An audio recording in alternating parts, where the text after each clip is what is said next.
আসসালামু আলাইকুম রহমতুল্লাহ।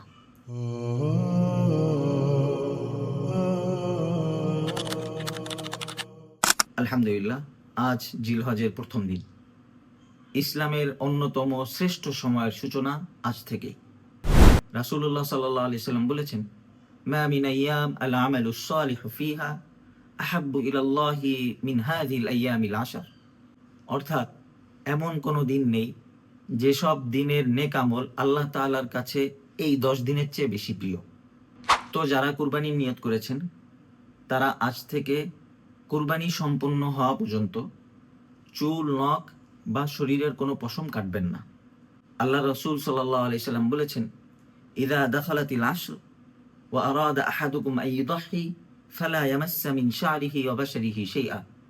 অর্থাৎ তোমাদের কেউ কুরবানির ইচ্ছা করলে জিলহজের 10 দিন শুরু হওয়ার পর সে যেন তার চুল ও শরীরের কোনো কিছু না কাটে। তো আজকের আমল হচ্ছে নিয়ত শুদ্ধ করা, চুল নখ কাটা বন্ধ করা এবং বেশি বেশি নেক আমলের পরিকল্পনা করা। আল্লাহ তাআলা আমাদেরকে তৌফিক দান করুন। আমিন।